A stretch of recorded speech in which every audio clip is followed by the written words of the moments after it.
வணக்கம். Portal சேவாவில் operator எப்படி பதிக்கிறது அப்படின்றத பற்றி தான் அந்த வீடியோ. ரெண்டாவது பார்ட்டு. இது முதல் பார்ட்டில் நம்ம சொல்லியிருப்போம், ஏற்கனவே நம்ம ஒரு லாகின் ரெஜிஸ்ட்ரேஷன் பண்ணி உள்ளுக்கு போயிருக்கணும் அப்படின்னு மாதிரி. அதாவது நம்ம பேர், நம்ம மெயில் ஐடி எல்லாம் கொடுத்து, ஃபோன் நம்பர் கொடுத்து ரெஜிஸ்ட்ரேஷன் பண்ணி யூசர் நேம் பாஸ்வேர்டு வாங்கி உள்ளுக்கு போனால் அடுத்த கட்டம் இப்படி வந்துடும். இது பெரிய ப்ராசஸ் தான். என்ன கேட்டால் முதல்ல ஒரு அப்ளிகேஷன்ஸ் டீட்டெயிலு, அது முடிஞ்சோடனே ஆதரைஸ்டு சிக்னட்ரின்னு அடுத்த போர்டு வரும். இது அடுத்தடுத்த போகும்போது அடுத்தது லிங்க் எம்ஓஸோ டீட்டெயில் கொடுக்கணும், ஏரியா ஆஃப் ஆப்ரேஷன்ஸ் கொடுக்கணும், செல்ஃப் டெக்ளரேஷன்ஸ் கொடுக்க வேண்டியிருக்கு, டாக்குமெண்ட்ஸ் எல்லாம் உங்களுக்கு அப்லோட் பண்ணணும், அதுக்கப்புறம் ஃபீஸ் கட்டணும். ஸோ இத்தனை 7 ஸ்டெப் இதில் இருக்குது. ஸோ இப்போ முதல்ல இந்த அப்ளிகேஷன் ஸ்டேஜ் டீட்டெயில்ஸ்னு சொல்கிறாங்களே, அதை நம்ம பார்ப்போம். அப்ளிகேஷன் டீட்டெயிலை பொறுத்தளவில் நீங்கள் எல்சிஓ எக்ஸிஸ்டிங் எல்சிஓன்னு கேட்குது.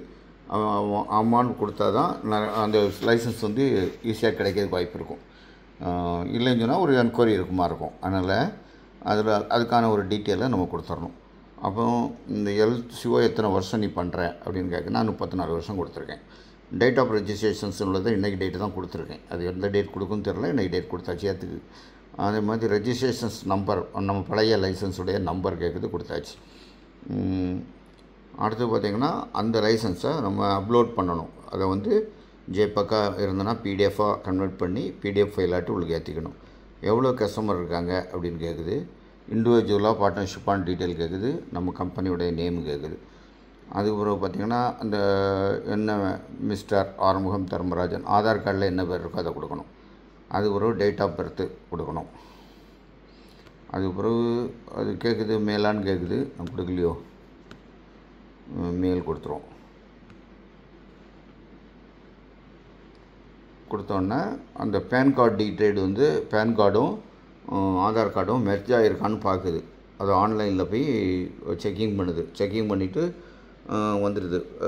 அதில் ஒரு ஸ்பெல்லிங் மிஸ்டேக் தப்பாக இருக்கக்கூடாது. கரெக்டாக இருந்ததுன்னா பேன் கார்டு டீட்டெயில் சக்ஸஸ்ஃபுல்லி காணிக்குது. இமெயில் ஐடி கொடுக்கணும், ஃபோன் நம்பர் கொடுக்கணும். அப்புறம் ஜிஎஸ்டி டீட்டெயில் கேட்குதா. ஜிஎஸ்டி டீட்டெயில் நமக்கு இல்லைன்னு கொடுக்குறேன், நான் நோன்னு கொடுக்குறேன். அதனால் கீழே ரீசன் என்னென்னு கேட்குறாங்க. ஐ ஆம் நாட் ஜிஎஸ்டி சீலிங்குள்ளே நான் இல்லைன்னு போட்டேன். ஸோ அடுத்தது வெரிஃபிகேஷன்ஸ் அந்த ஆதார் கார்டு வெரிஃபிகேஷன் தான். அதை கொடுத்தோன்னு தான் மேலே ஓகே வருது. இது இந்த பெர்மனன்ட் நம்பரை ஏதாவது ஒன்று கொடுக்கும்போது மெர்ஜ் ஆகிருக்கான்னு பார்க்கறதுக்காண்டி. அதேமாதிரி இன்கம் டேக்ஸ் கட்டுறான்னு கேட்டால் நோன்னு கொடுத்துருக்கேன். எனக்கு 5 லட்ச ரூபாக்குள்ளே வருமானம் இல்லை, அதனால் I am not ceiling income டேக்ஸ்னு கொடுத்துட்டேன். அதுக்கு ஒரு அட்ரஸ்ஸு டீட்டெயிலெலாம் கேட்குது, நம்ம இருக்கக்கூடிய அட்ரஸ்ஸு. ஸோ நம்ம லைசன்ஸுக்குள்ள அட்ரஸும் இருப்பிட அட்ரஸும் ரெண்டாக கேட்குது. ரெண்டும் ஒன்று தான்னா சேமஸ் கொடுத்துட்டு ஆட்டோமேட்டிக்காக ஃபில் ஆகிடுது. கீழே ஒரு லொக்கேஷன்ஸ் கேட்குது, லேட்டிடியூடு கேட்குது. அது ஒரு ஆப்ஷனல் என்பதனால அதை நான் கொடுக்கல. கொடுத்துட்டு ரீசெட் பண்ணான்னா கொடுத்துட்டு முடிச்சுட்டு இப்போ இனி எல்லாம் ஆட் பண்ணுறேன். ஆட் பண்ணும்போது கீழே அந்த அட்ரஸ்ஸு அவங்களுக்கு வேண்டிய விஷயத்த ஆஃபீஸ் ஒர்க்குக்கு அதை எடுத்துருக்கு. ஆஃபீஸும் அந்த லேட்டிடியூட்லாம் கொடுக்கல. ஸோ இப்போ அடுத்தது நம்ம சேவ் நெக்ஸ்ட்டு கொடுக்குறோம். கொடுக்கும்போது என்டர் தான் மேண்டேட்ரி ஃபைல்னு வருது. அப்போ ஏதோ ஒரு சோப்பில் உள்ளது நம்ம பண்ணாமல் விட்ருக்கோம். இது 34 இயர்னு உள்ளதை கொடுக்குறேன். இப்போ கொடுத்து பார்ப்போம்.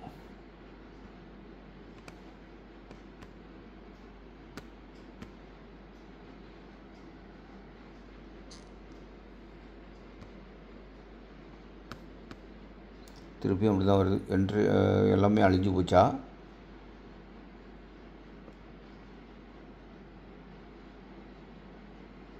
அடுத்த கட்டத்துக்கு வருது. இது அடுத்த ஃபாலோப்புக்கு ஆதரைஸ் சிக்னரிட்டிக்கு வருது.